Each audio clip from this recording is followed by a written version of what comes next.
nous sommes bien sûr invités pour vous apporter une pierre afin de parler de l'impact de l'onction.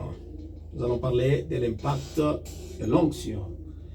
Avant de parler de l'impact de l'onction, mes bien-aimés dans le Seigneur, nous pouvons d'abord incliner nos têtes en prière afin de recommander ce bon moment sous la grâce de Dieu. Prions, Seigneur notre Dieu, dans le nom de Jésus. Nous sommes en train de recommander ce bon moment sous ta grâce et nous voulons que ta présence éternelle nous couvre et nous oriente en toutes choses. Yahweh prend la première place au nom de Jésus. Amen. C'est comme vous savez, nous, c'est l'évêque sage Swedi. Nous sommes venus vous parler de l'impact de l'onction. En parlant de l'impact de l'onction, nous voulons d'abord découvrir l'essence du mot impact. Impact, c'est un effet, produit, l'effet produit. Et l'onction, c'est une capacité surnaturelle nous conférant le pouvoir d'exercer dans le monde spirituel.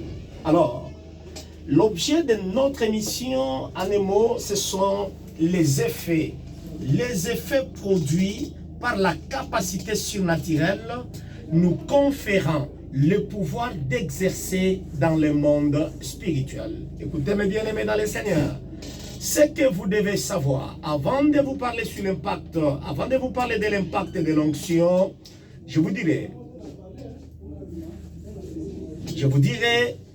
il est impossible d'accomplir correctement la mission divine sans l'aide de l'onction. Et pourtant, la chose la plus importante est d'accomplir correctement sa mission. Voilà. Personne sur la terre, serviteurs que nous sommes, évangélistes, apôtres, diacres, je ne sais qui, personne ne peut accomplir correctement sa mission sans l'onction. Raison pour laquelle lorsque vous allez lire chez vous à la maison le livre de Jean chapitre 4, le livre de Jean chapitre 4 verset 31 à 34, vous allez vous rendre compte, lorsque les disciples sont rentrés, après que les maîtres les renvoyaient chercher la nourriture, après l'entretien entre Jésus et la Samaritaine, les disciples sont venus, ils ont supplié le maître de manger la nourriture. Le maître leur a dit, ma nourriture est de faire la volonté et de la faire correctement, la volonté de celui qui m'a envoyé. Bien-aimé dans le Seigneur, être dans le ministère c'est une chose, mais accomplir son ministère en est une autre. Dieu nous attend à faire ou accomplir correctement ce qu'il nous a donné. Écoutez, vous allez vous rendre compte que lorsque nous allons faire correctement ce que Dieu nous a donné, dans Matthieu 25, on va nous appeler les bons et les fidèles serviteurs. Mais là, qu'est-ce qui se passe? Voyons l'exemple d'Exode chapitre 2. Les versets 11 à 12, vous allez lire toujours chez vous à la maison. C'est l'histoire de Moïse. Vous allez vous rendre compte que lorsque Moïse voulait entrer dans la mission, Moïse devrait commencer la mission. Mais la Bible nous apprend dans Exode chapitre 2, Moïse a commencé sa mission d'une manière incorrecte. Moïse n'a pas fait correctement sa mission. Moïse a dû fuir parce que, comme il n'était pas équipé, Moïse a tué. C'est là où vous constatez beaucoup de ceux-là qui se plongent dans la mission, dans le ministère, sans être accompagnés par l'onction. Ce sont les tueurs de vie, les tueurs de vision, les tueurs d'espoir, les tueurs de filles, les tueurs de femmes d'autrui, les tueurs de fausses prophéties, les tueurs point de suspension. Pourquoi? Lorsqu'on entre dans une mission sans l'onction, on tue. Moïse est entré dans la mission sans l'onction, il a tué. Et sa finalité, c'était la fuite. Écoutez-moi très bien. Mais là, qu'est-ce qui s'était passé? Est-ce que Dieu avait laissé Moïse dans cette situation? Loin de là. La Bible est ainsi claire. Actes des Apôtres, chapitre 7. Actes des Apôtres, chapitre 7, verset 35 à 36, nous allons découvrir quelque chose, une réalité purement spirituelle. Nous allons nous rendre compte que Moïse a dû accomplir sa mission. Je peux vous répéter ce passage. C'est un passage très capital que tous ensemble, nous devons nous mettre d'accord afin de commencer la base de notre prédication, exhortation à propos de l'onction. Qu'est-ce qui s'était passé? Nous sommes dans les livres des Actes des Apôtres. Dans les livres des Actes des Apôtres, chapitre 7, versets 35 à 36.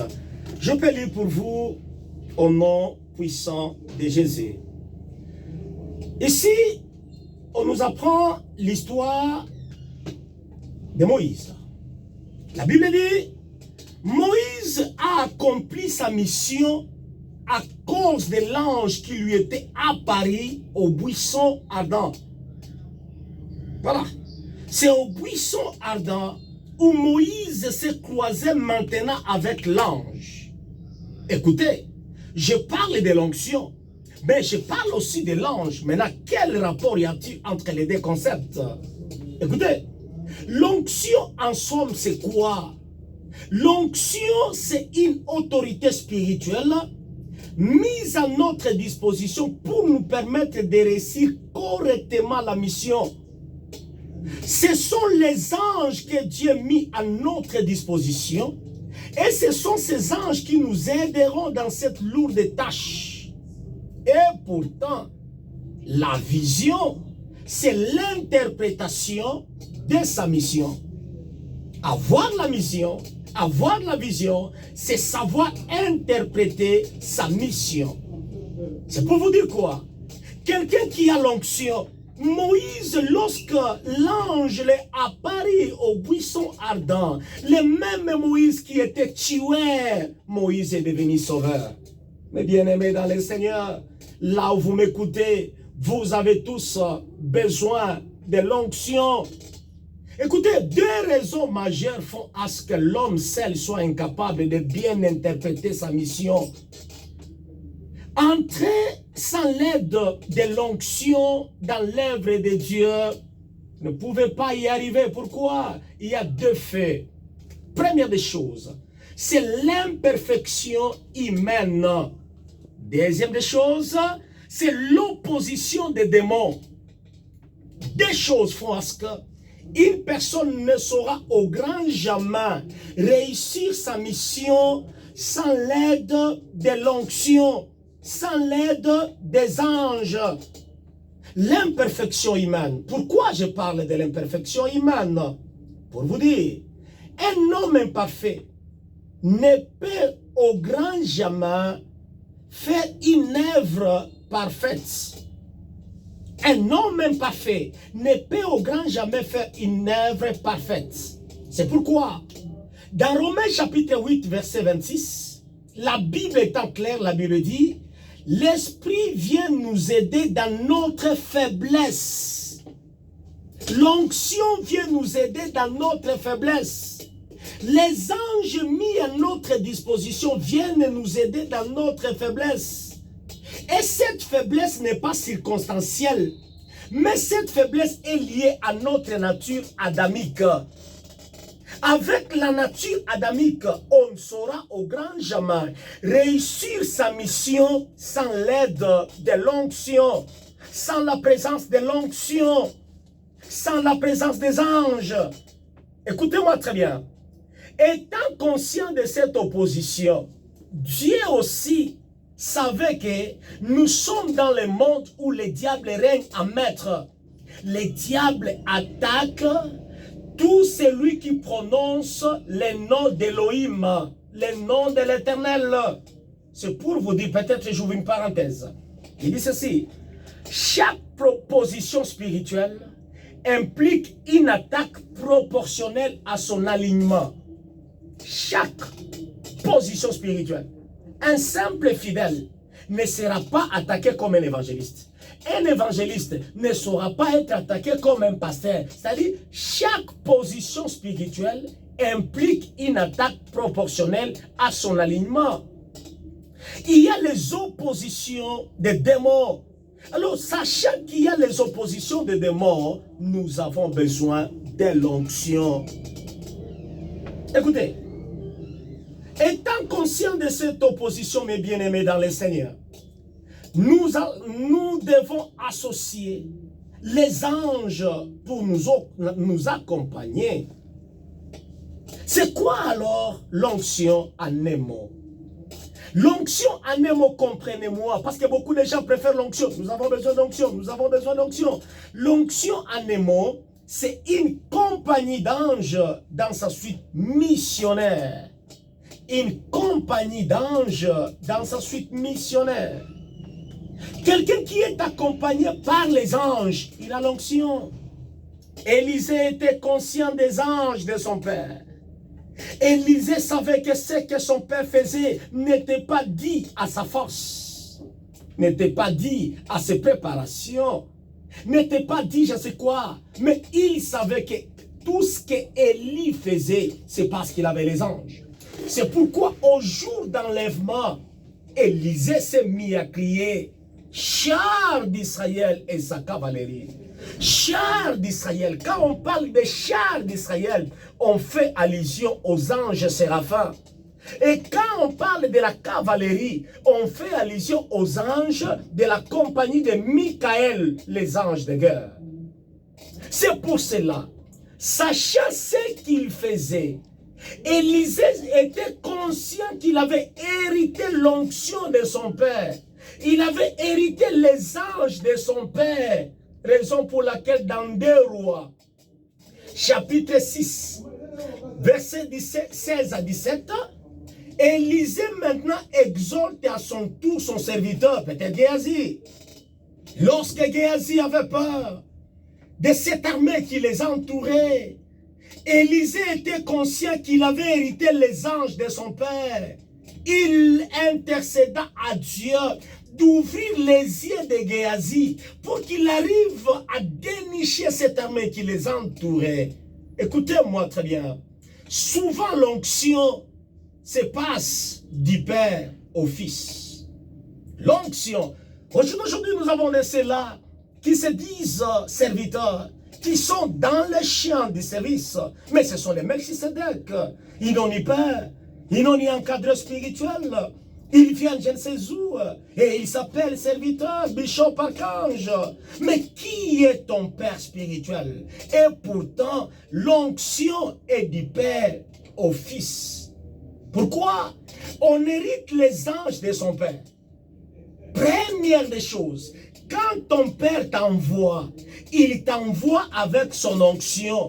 Tu commences, c'est pourquoi on dit toujours, un fils fait le double de son père. Pourquoi beaucoup de gens ne comprennent pas cette portion? Un fils fait le double du père, premièrement.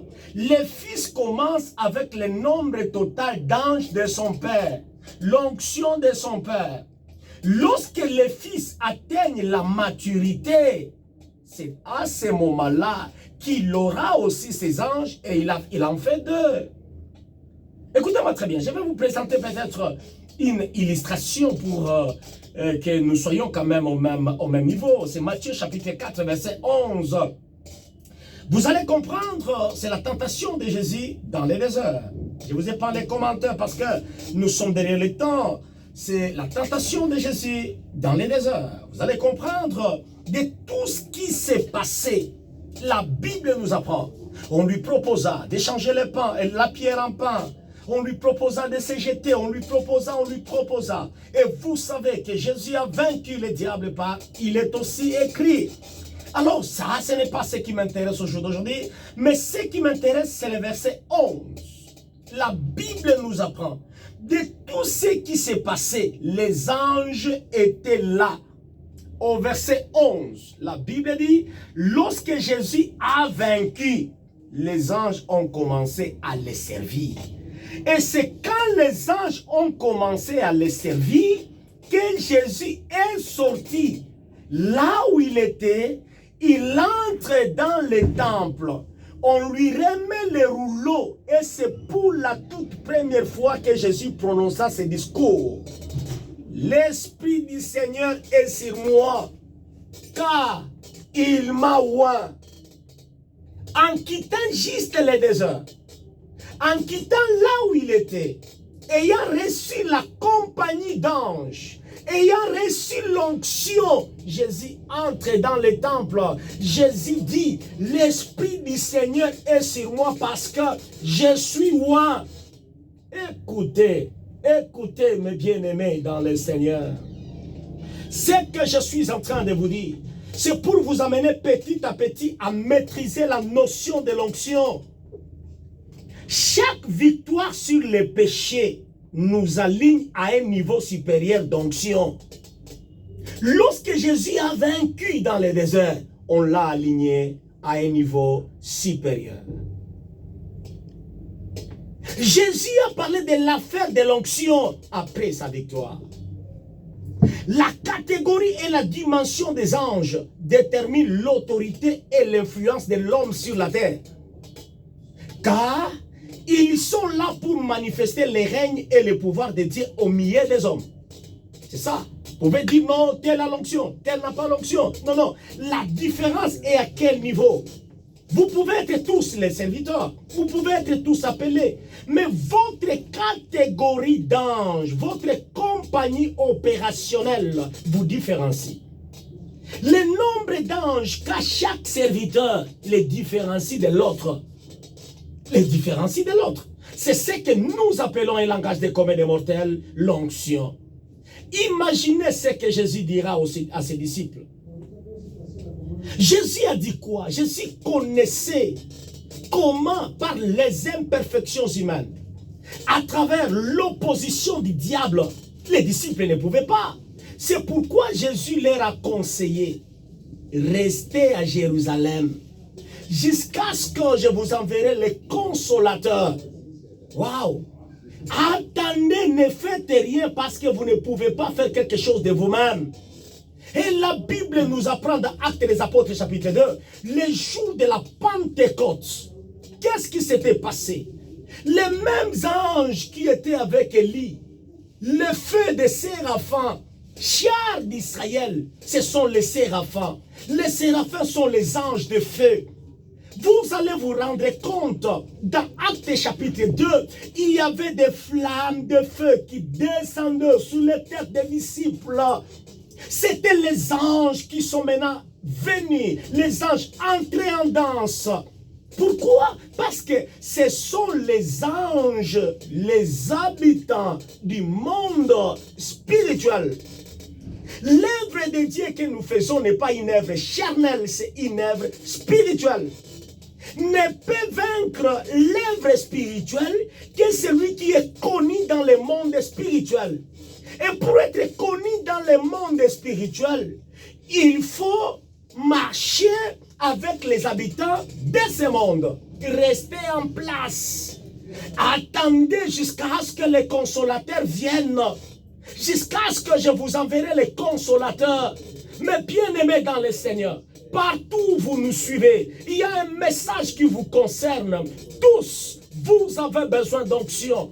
Tous, vous avez besoin de la commission. Tous, vous avez besoin d'élévation. Écoutez cet impact, cette radio qui est née en ces lieux, cette radio qui a commencé à émettre dans la vie de Lubumbashi, avec l'aide du Seigneur, l'Éternel va impacter plusieurs vies. Et lorsque vos vies seront impactées, n'oubliez pas cette chaîne. Écoutez-moi très bien. Nous avons l'obligation de désirer l'onction. Nous avons l'obligation de marcher sous l'onction. Nous avons l'obligation d'extérioriser l'onction. Écoutez, je vous ai dit, l'onction, c'est l'ensemble d'anges qui accompagnent un ministère. Oui, je vous ai démontré, avec les passages de Moïse, comment Moïse a commencé sans l'ange, et quand est-ce que Moïse a reçu l'ange dans Actes des Apôtres, chapitre 7, on nous explique le fait. Écoutez-moi, je commence peut-être à chuter. Je suis en train de t'apporter une très bonne nouvelle afin de te dire, toi et moi, pour la réussite, tous avons besoin de l'onction. Ce sont des êtres qui sont créés par Dieu pour nous servir spirituellement. Hébreux chapitre 1, verset 14, vous allez trouver ça. Nous recevons plus l'onction lorsque nous avons un souci croissant des besoins de sauver les âmes. Lorsque tu as les soucis croissants de sauver les âmes, l'Éternel t'ajoute l'onction.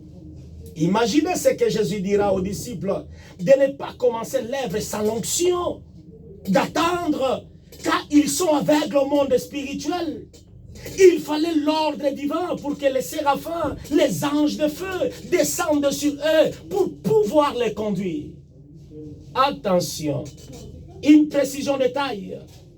Les anges dont je parle ici n'obéissent au grand jamais à un humain. Voilà la précision de taille. Et si c'est le cas, ce sont les anges de l'autre côté. Les anges de Dieu, personne ne peut invoquer les anges, personne ne peut parler avec les anges. C'est la Kabbalique juive qui apporte plusieurs personnes avec le mouvement actuel où nous avons les jeunes qui commencent à invoquer les anges. Les anges, on ne les invoque pas, on ne prie pas les anges, on n'ordonne pas les anges. On ne peut pas dire lors d'un culte que je libère mes anges. Toi, tu ne peux pas libérer les anges. Les anges n'entendent jamais un pécheur. Les anges n'entendent jamais un humain. Les anges reçoivent l'ordre de Jésus.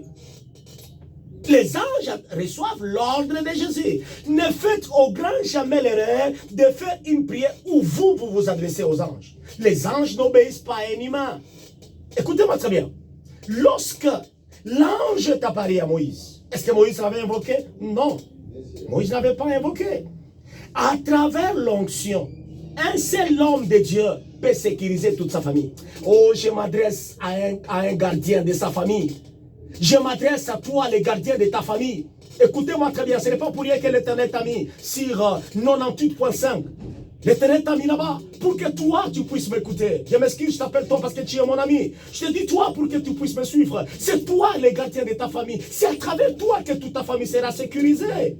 Laisse-moi te dire, lorsqu'on a l'onction, on peut sécuriser toute sa famille. Désirons l'onction, mes bien-aimés dans le Seigneur. Aspirons derrière l'onction, mes bien-aimés dans le Seigneur. Tous, nous avons besoin de cette capacité surnaturelle qui nous aide à émettre dans le monde spirituel. Maintenant, je peux vous présenter peut-être quelques faits parce que je serai tout le temps avec vous et nous allons continuer avec le développement de ces thèmes. Nous allons prendre le programme d'ensemble et chaque fois nous allons continuer. Maintenant, je peux seulement énumérer les choses. Qu'est-ce qui attire l'onction? Qu'est-ce qui attire l'onction? Tout le monde a besoin d'onction. Maintenant, qu'est-ce qui attire l'onction? Voici les choses que je vais vous énumérer rapidement. Les choses qui attirent l'onction, premièrement, c'est lorsque on est né de nouveau. Lorsqu'on est né de nouveau. Pourquoi? Lorsqu'on accepte Jésus comme étant son Seigneur et son Sauveur. Pourquoi? Parce que partout où il y a Jésus, il y a l'onction. Partout. Lorsque Jésus est né, ce sont les anges qui ont annoncé sa naissance. Il était là.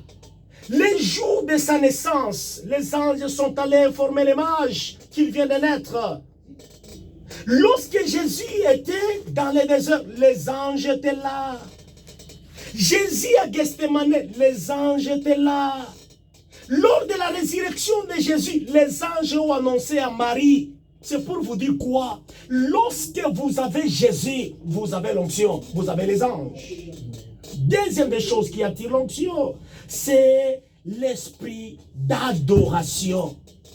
L'esprit d'adoration. Pourquoi je parle de l'esprit d'adoration? Pourquoi? Parce que le point commun de tous les anges, parce que les anges opèrent dans les différentes compagnies. Il y a les anges trônes, il y a les anges décideurs, il y a les anges serveurs, il y a les anges autorités, il y a plusieurs sortes d'anges. Mais le point commun de tous les anges, c'est l'adoration. Tous adorent le Seigneur. C'est-à-dire, lorsque vous êtes un adorateur, vous êtes l'ami de l'onction. L'onction va vous localiser. L'onction va vous chercher. C'est là où vous allez constater beaucoup plus le culte d'adoration, la manifestation de Dieu, la puissance de Dieu, l'onction de Dieu, les œuvres des miracles. Comment est-ce que les œuvres se font? Pourquoi? Parce que quand quand vous adorez, vous invitez tous les anges, ils sont avec vous. Les anges ne passent au grand jamais là où on adore. Là on adore, ils viennent aussi. Ils font ce travail, ils laissent ce qu'ils avaient à laisser et ils continuent la mission. Troisième des choses qui m'intéresse beaucoup plus, mes bien-aimés dans les Seigneurs, suivez-moi bien, suivez-moi très bien. Troisième des choses pour avoir l'onction, il faut avoir les vêtements blancs. Il faut avoir les vêtements blancs. Je peux peut-être vous choquer. Où est-ce que vous avez vu dans la Bible, là où Marie avait gêné? Il est monté à Kawama, il est allé à Kibushi, il est allé je ne sais où, pour aller chercher la naissance de Jésus. Où? Marie n'avait au grand jamais prié pour donner naissance au Sauveur. Jamais. Mais la Bible nous apprend, Marie était vierge. La virginité de Marie a attiré les anges. Come on, come on, come on, come on, come on, suivez-moi bien. La virginité de Marie a attiré les anges. Et lorsque je parle de la virginité, je ne parlais pas de la virginité biologique, mais je parlais de la sainteté. Lorsqu'on est saint, alléluia, au jour d'aujourd'hui, nous avons plusieurs qui se cachent dans des montagnes, des collines, Madjangwa. Pourquoi? Ils fuient la sainteté. Ils fuient la sainteté. La sainteté attire. La sainteté protège. La sainteté ouvre, mes bien-aimés. Marie n'avait au grand jamais prié. Mais sa virginité a attiré les anges. L'ange est arrivé. Salut Marie. Toi, à qui l'Éternel accorde grâce. Tu es la bienheureuse entre toutes les femmes. Pourquoi? Parce que c'est la virginité. Lorsqu'on est saint, lorsqu'on se garde, lorsqu'on ne pêche pas, la grâce de Dieu est sur toi. Les anges de Dieu sont sur toi. Autre chose qui attire les anges, mes bien-aimés, qui attire l'onction, c'est la couronne d'or, la couronne d'or, la couronne d'or. Lorsqu'on a les pensées pires, les pensées pires, les pensées pires, c'est là où la Bible dit que tout ce qui est juste, que tout ce qui est parfait, que tout ce qui est agréable, que tout ce qui est conforme soit l'objet de vos pensées, vos pensées, vos pensées. Au jour d'aujourd'hui, on peut vous voir ça, mais quand vous entrez la nuit à la maison, quel type de pensée que vous avez? Quel type de pensée? Ma soeur, surtout vous les filles d'aujourd'hui, avec Novelas, avec Zi Magique, regardez comment est-ce que vous vous faites les idées là. Écoutez-moi très bien, je vous dis et je le répète, ce que vous voyez mes enfants, Zi Magique et la Novela, ce n'est pas la réalité. Beaucoup la réalité ingine. Ce que vous voyez là-bas, ce sont des films. Ce sont des films. Évitez que ces histoires ne suivent pas vos pensées. Lorsqu'on a les pensées souillées, les anges ne seront pas d'accord avec toi. Les anges ne seront pas d'accord avec toi. Les anges vont te fuir. Très bien. Je commence à chuter petit à petit. Peut-être lorsque je reviendrai, je vais maintenant expliquer point après l'autre. J'aurai vraiment le temps d'expliquer un point après l'autre parce que je vois que c'est vraiment intéressant. Il faut que je termine cet enseignement. Je vais parler avec le bureau des programmes et nous allons arrêter les programmes d'ensemble et nous allons vous communiquer quant à ce. Autre chose qui attire les anges, c'est la sagesse, la discrétion, la vie de prière, savoir cacher sa face et savoir surmonter les tentations. Je me résume. Je vous parlais